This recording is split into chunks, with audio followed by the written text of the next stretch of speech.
পুরাণ মতে অর্জুনের আরেক নাম পার্থ। আসলে যিনি অর্জুন তিনিই পার্থ।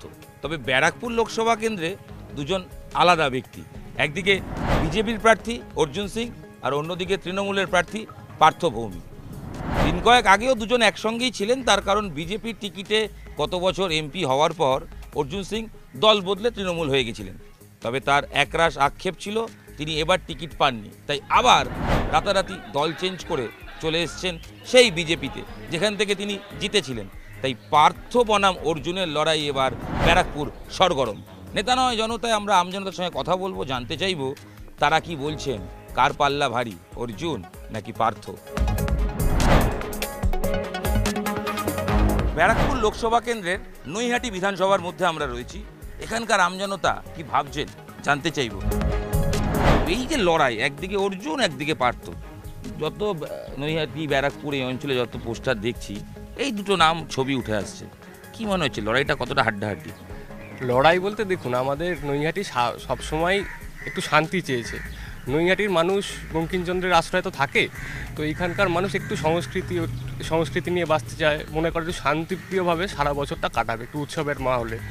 এইবার আপনারা আগেও দেখেছেন যে 2019 সালে আমরা যখন একজন নতুন সাংসদ পাই, তারপরে যেভাবে অত্যাচার, গুলি বোমা চলেছে, সেই পরিবেশ থেকে মানুষ শান্তি চাইছে। অর্জুন সিং এই যে তিনি আগে তৃণমূল ছিলেন, দিন কয়েক আগেও তৃণমূল ছিলেন, তিনি আবার বিজেপি, কিভাবে দেখেন? এই দল বদলটা আসলে মানুষের যে রাজনীতি করার ইচ্ছা থাকে, যে সাধারণ লোকেদের রাজনীতি করার ইচ্ছা বা রাজনৈতিক প্রবণতা, সেটার মধ্যে বিরূপ প্রভাব ফেলে। বারবার করে দল বদল করলে কি হয় বলুন তো, যারা সাধারণ লোক, যারা ভোটার, মানে যারা শুধুমাত্র রাজনীতির জন্য ভোট দেয় না, তারাও কিছুটা বিব্রত হয়ে যায়, তারা কোথায় যাবেন। একজনকে জিতিয়ে সংসদে পাঠাচ্ছেন, তিনি কাজের বদলে নিজের রাজনীতিটা বুঝে নিচ্ছেন, স্বার্থান্বেষী লোক। তো এই ক্ষেত্রে মানুষের বিরূপ প্রভাব চিরজীবন দলবদলুদের প্রতি থেকেছে, সেটা আগামী দিনেও মানুষ ভোট দিয়ে বুঝিয়ে দেবে হয়তো। 5 বছরে এমপি হিসেবে কবার দেখেছেন, আর কাজ কীরকম হয়েছে এই অঞ্চলগুলোতে? হ্যাঁ, দেখেছি বলতে টিভিতে দেখেছি অনেকবার, মানে সামনে থেকে দেখার সুযোগ হয়নি, টিভিতে অনেকবার দেখা হয়েছে। তার ফান্ডের টাকা খরচ হয়নি? না, আমি দেখতে পাইনি এখন অবধি, মানে কোথায় খরচা হয়েছে উনি বলেন, হয়তো এদিক ওদিক খরচা হয়েছে, জানি না, নিজের বাড়িতে হতে পারে ওনার। অর্জুন সিং যখন বিজেপিতে ছিলেন তখন ঝামেলা গণ্ডগোল শোনা যেত, যেই তিনি তৃণমূলে গেলেন এই ব্যারাকপুর জুড়ে এই ঝামেলা গণ্ডগোলটা অনেকটা কমে গেল। তো সেক্ষেত্রে কি বিরোধী ছিলেন বলেই ঝামেলা গণ্ডগোল হচ্ছিল? দেখুন, এটার উত্তর একমাত্র অর্জুন সিংই দিতে পারবেন সম্ভবত। দ্বিতীয় কথা, আমার মনে হয় যে অর্জুন সিংয়ের এই যে প্রবণতা ঝামেলা বা গণ্ডগোল করার, এটা হয়তো অনেক পুরনো হতে পারে, আমি বলতে পারবো না, এটা উনি উত্তর দিতে পারবেন। কিন্তু এটা ঠিক যে তৃণমূল কংগ্রেসের যে নেতৃত্ব এখানে দিয়েছেন, যারা নেতৃত্ব দিয়েছেন, বিশেষত আমি বলবো পার্থ ভৌমিক, আমাদের এখানকার একটা সময় দীর্ঘ সময় ব্যারাকপুর দমদমের জেলার সভাপতি ছিলেন, আমরা দেখেছি। তো তার যে রাজনৈতিক স্টাইল, পলিটিক্যাল স্টাইল, সেই স্টাইলের সঙ্গে বোধহয় উনি খাপ খাইয়ে নিতে পারেন। তাহলে অর্জুন সিংকে আপনি জানি না আপনি বলবেন কি না, তাহলে অর্জুন সিংয়ের মতো লোক যদি আপনি বলে থাকেন যে উৎস বা গণ্ডগোলের উৎস যদি তিনি হয়ে থাকেন আপনাদের দাবি অনুযায়ী, তো সেক্ষেত্রে তাকে কেন তৃণমূল আবার নিল? দেখুন, নেওয়াটা তাহলে ভুল ছিল না। তৃণমূল নিল নাকি তিনি নিজেই নাক্ষর দিয়ে আসতে চাইলেন, এই দুটোর মধ্যে পার্থক্য আছে। তিনিও হয়তো আসতে চাইলেন, তিনিও হয়তো এসেছেন, সেটাও হতে পারে।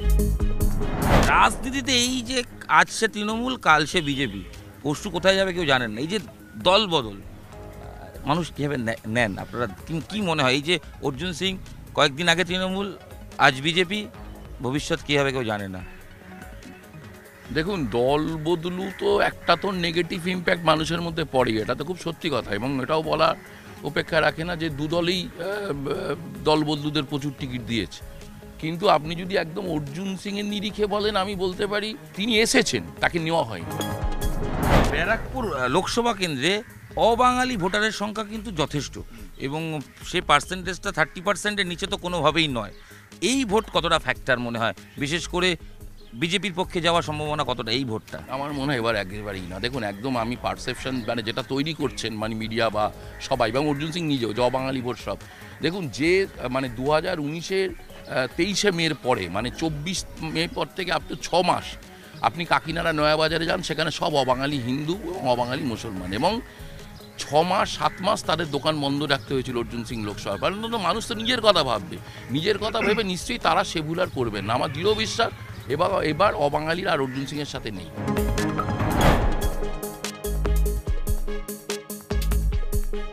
ব্যারাকপুরে অর্জুন বনাম পার্থর ব্যক্তিগত লড়াই নাকি উন্নয়ন এখানে হাতিয়ার হবে আমজনতার কাছে, নাকি অনুন্নয়ন?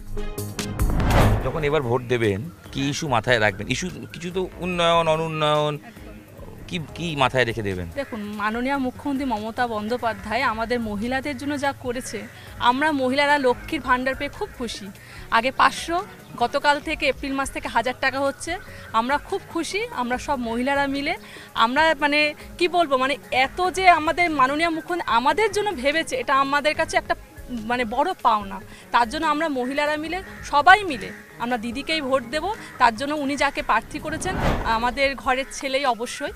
মানে আপনার কাছে পার্থভৌমিক ম্যাটার নয়, মুখ্যমন্ত্রী ম্যাটার, মানে পশ্চিমবঙ্গের উন্নয়ন প্রকল্পগুলো সরকারের, সেগুলোই আপনার কাছে মনে হচ্ছে ম্যাটার? দেখুন, প্রার্থী অবশ্যই আমাদের নো ডাউট ভালো, কারণ 2021-এ উনি যা কাজ করেছেন সেটা অবশ্যই আমাদের মাথায় আছে। আর অবশ্যই সর্বোপরি আমাদের মাননীয় মুখ্যমন্ত্রী। দেশের ভোট, দেশের সরকার গঠন, সেখানে কি স্থানীয় উন্নয়ন ডেফিনেটলি খুব প্রয়োজন? লক্ষ্মী ভাণ্ডার, যুবশ্রী, কন্যাশ্রী, এইগুলোর প্রভাব আছে নাকি? নরেন্দ্র মোদীর যে গ্যারান্টি দিয়েছিলেন সেগুলো পেয়েছেন আপনারা? দেখুন, মোদি গ্যারান্টি বলে কিছু নেই বাংলায়। বাংলায় একমাত্র দিদি গ্যারান্টি, দিদি ছাড়া কিছু নেই বাংলায়। অর্জুন সিংকে কেমন লাগে দিদি? একটা বাহুবলী ক্যারেক্টার, বাহুবলী সিনেমাটা তো দেখেছেন? দেখুন, বাহুবলী এখন মানুষ কি চায়? মানুষ একটু ভালোবাসা চায়, মানুষ ভালোবাসা বিশ্বাসী। উনি তো আমাদের বিশ্বাসটাই ভেঙে ফেলেছেন। প্রথমে উনি বিজেপি করলেন, বিজেপি থেকে তৃণমূলে আসলেন, তৃণমূল থেকে আবার বিজেপি চলে গেলেন। ওনাকে মানুষের ভরসাটা করবে কোথায়? মানুষ তো ভরসা বিশ্বাসে ভোটটা দেয়, সেটাই তো উনি আগে ভেঙে ফেলেছেন। গ্যাসের দাম কমেছে, পেট্রোল ডিজেলের দামও কমেছে, জিনিসপত্রের বাজারের দাম কমছে বাড়ছে। কি মনে হচ্ছে ব্যারাকপুরে সেটা ইস্যু নাকি অর্জুন বনাম পার্থ এই লড়াইটাই ইস্যু? দেখুন, গ্যাসের দামটা বাড়লো কমলো এটা বড় কথা না, হয়তো এখন কমিয়েছে, এটার গ্যারান্টি কি আছে যে ভোটটা গেলেই তার 4 ডবল না করে দেয়? আর সবচেয়ে বড় কথা, আমরা দিন আনি দিন খাওয়া মানুষ। আমাদের সকাল হলে চিন্তা হয় যে বাড়ির মানুষটা যে বেরোচ্ছে সুস্থভাবে বাড়িতে ঢুকবে তো, যেটা আমরা 2019-এ দেখেছি। বাড়ির লোকে মানে ভয় বলছেন? একদম, আমরা যেখানে থাকি আমরা শান্তিটা চাই, শান্তির পরিবেশটা চাই, যে মানুষটা সকালবেলায় বেরোলো ঠিকঠাক যেন আবার বাড়িতে ঢোকে। আমরা 2019-এ আমরা এমন দেখেছি, সেটা ভাবলে হয়তো মনে হয় না কিছু পাই কি না পাই বড় কথা নয়, শান্তিটা থাকুক। মোদি গ্যারান্টি আর দিদির উন্নয়ন কে এগিয়ে? আমার তো মনে হয় দিদি।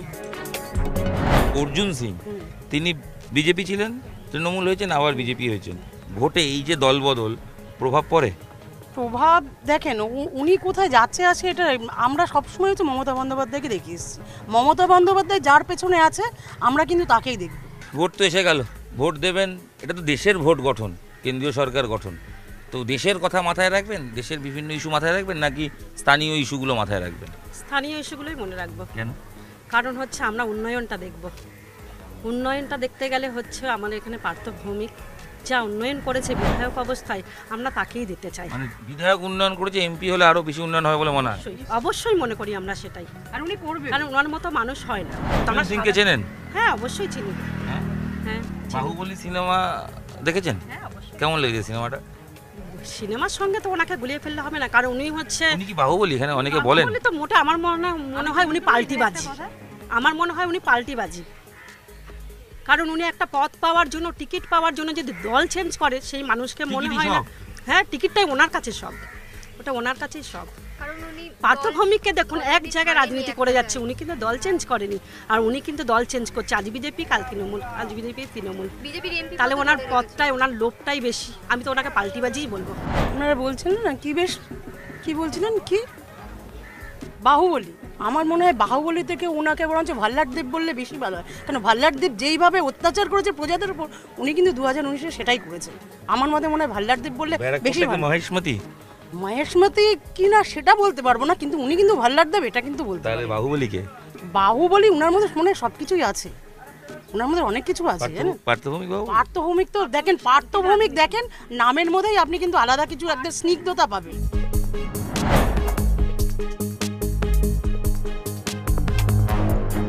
দাদা, সারাদিন ব্যারাকপুর ঘুরলাম, প্রচুর মানুষের সঙ্গে কথা বললাম, যা বোঝা যাচ্ছে লোকসভা ভোটে তো এবার হাড্ডাহাড্ডি লড়াই। আপনি তো টোটো চালান, আমজনতা কিনে যাতায়াত করেন, আপনিও আমজনতা, কি বুঝছেন বলুন তো? এটা খেলা হবে, খেলার সময় বোঝা যাবে। কঠিন ম্যাচ না সহজ ম্যাচ? না, এবারে ম্যাচ কঠিনই হবে, সহজ হবে না। কার পক্ষে? ধরে নিন দুপক্ষেই, কেন দুজনই তো শের, এবার দু শেরের মধ্যে লড়াই হলে যা হয়। ভোট বাক্সের রেজাল্ট কী হবে সময় বলবে, তবে খেলা হবে এটা কিন্তু আমজনতা বলছেন। তাই ব্যারাকপুরে খেলা দেখার অপেক্ষায় আমরাও রইলাম। তবে আমজনতা কি বলছেন নেতারা বুঝে গেছেন। তাই আরও একবার ব্যারাকপুর থেকে বিদায় নেওয়ার আগে এইটুকু বলবো, নেতারা বারবার প্রোগ্রামটা শুনুন, বুঝতে পারবেন জনগণ কি চাইছে, কোন দিকে তারা ঝুঁকে রয়েছে।